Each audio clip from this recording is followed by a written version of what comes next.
Hi ನಮಸ್ಕಾರ. ಎಲ್ಲೋ ಹೋಗ್ತಾ ಇದ್ದೀನಿ ಅಂತ ನೋಡ್ತಾ ಇದ್ದೀರಾ. ಇದು ನಮ್ಮೂರಲ್ಲಿರೋ ಸೂರ್ಯ ಸಿಟಿ ಹತ್ರ ಇರೋ ಒಂದು ಸಣ್ಣ ಕೆರೆ. ಸೊ ಹಾಗೆ ನಾನು ಯಾವತ್ತೂ ನೋಡಿರಲಿಲ್ಲ. ಸೊ ಫಸ್ಟ್ ಟೈಮ್ ನೋಡೋಣ ಅಂತ ಹೇಳಿದ್ದಕ್ಕೆ ನಮ್ಮ ಮನೆಯವ್ರು ಕರ್ಕೊಂಡೋದ್ರು. ನೋಡಿದೆ, ಚೆನ್ನಾಗಿದೆ. ಇಲ್ಲೆಲ್ಲ ಫಿಶ್ ಎಲ್ಲ ಸಾಕ್ತಾರೆ ಅಂತ ಹೇಳ್ತಾರೆ. ಸೊ ನೋಡಿ ಜಸ್ಟು ಒಂದು ವಿಡಿಯೋ ಎಲ್ಲ ಮಾಡಿಕೊಂಡೆ. ತುಂಬ ಚೆನ್ನಾಗಿದೆ, ಖುಷಿ ಆಯಿತು. ನನಗಂತೂ ಏನಾದರೂ ಹೊಸದಾಗಿ ನೋಡಿದ್ರೆ ತುಂಬ ಎಕ್ಸೈಟ್ ಆಗುತ್ತೆ, ತುಂಬ ಖುಷಿ ಆಗುತ್ತೆ. ಚೆನ್ನಾಗಿತ್ತು. ಸೊ ನೋಡಿಕೊಂಡು ನೆಕ್ಸ್ಟು ಹಾಗೆ ಒಂದು ರೌಂಡ್ ಹೋಗೋಣ ಅಂತ ಹೇಳ್ಬಿಟ್ಟು ಸೂರ್ಯ ಸಿಟಿನೇ ತುಂಬ ದೊಡ್ಡದಿದೆ. ಅಲ್ಲೇ ಒಂದು ರೌಂಡ್ ಫುಲ್ ಗಾಡಿಯಲ್ಲಿ ಜಾಲಿಯಾಗಿ ಹೋದ್ವಿ, ನಾನು ನಮ್ಮ ಅಭಿ. ಸೊ ನನಗೆ ಗಾಡಿಯಲ್ಲಿ ಆ್ಯಕ್ಚುಲಿ ಹೋಗ್ಬೇಕಾದ್ರೆ ಯಾವಾಗಲೂ ಅಷ್ಟೇ ನಾನು ವೀಡಿಯೋ ಮಾಡ್ಕೊತೀನಿ. ನನಗೆ ಅದು ತುಂಬ ಇಷ್ಟ.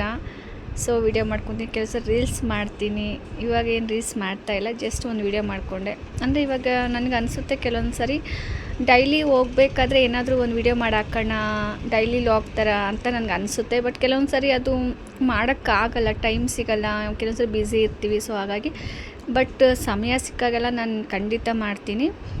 ನೀವು ಬೇಕಾದರೆ ನನಗೆ ಫೇಸ್ಬುಕ್ಕಲ್ಲೆಲ್ಲ ನಾನು ಫಾಲೋ ಮಾಡ್ಬೋದು. ದಾಕ್ಷಾಯಿಣಿ ಉಮೇಶ್ ಅಂತ ಇನ್ಸ್ಟಾ ID ಬಂದು ದಾಕ್ಷಾಯಿಣಿ ಉಮೇಶ್ 1304 ಅಂತ. ಸೊ ನೀವು ಅಲ್ಲಿ ನಾನು ಫಾಲೋ ಮಾಡಿ. ಹಾಗೆ ಫೇಸ್ಬುಕ್ಕಲ್ಲೂ ದಾಕ್ಷಾಯಿಣಿ ಉಮೇಶ್ ಅಂತಲೇ ನನ್ನ ID ಇರೋದು. ಸೊ ಅಲ್ಲಿ ನಾನು ಫಾಲೋ ಮಾಡಿ ತುಂಬ ಒಳ್ಳೊಳ್ಳೆ ವೀಡಿಯೋಗಳನ್ನೆಲ್ಲ ಮಾಡಿ ಹಾಕಿದ್ದೀನಿ. ಸೊ ನೀವು ನೋಡ್ಬೋದು. ಚೆನ್ನಾಗಿದೆ, ಅಂದರೆ ವಾಕ್ ಮಾಡೋಕ್ಕೆ ತುಂಬ ಚೆನ್ನಾಗಿದೆ. ಒಳ್ಳೆ ಗಾಳಿ, ಯಾವುದೇ ರೀತಿ ಗಲಾಟೆ ಗದ್ದಲ ವೆಹಿಕಲ್ಸ್ ಏನೂ ಇಲ್ಲ, ತುಂಬ ಚೆನ್ನಾಗಿದೆ. ಸೊ ಹಾಗಾಗಿ ನನಗೆ ತುಂಬ ಇಷ್ಟ ಈ ಪ್ಲೇಸ್ ಅಂದರೆ. ಸೊ ಸಂಡೇ ನಾವು ಹೋಗೋದು ಜಾಸ್ತಿ, ಅಂದರೆ ಡೈಲಿ ಆಗಲ್ಲಲ್ವ. ಸೊ ಎಲ್ಲ ಮುಗಿಸ್ಕೊಂಡು ಮನೆಗೆ ಬಂದ್ವಿ. ಸೊ ಇದು ನನ್ನ ಮಿನಿ ಲಾಗ್. ನೋಡಿ ಎಂಜಾಯ್ ಮಾಡಿ, ಹಾಗೆ ಸಬ್ಸ್ಕ್ರೈಬ್ ಮಾಡ್ಕೊಳ್ಳಿ ನನ್ನ channel. Thank you so much. Love you all.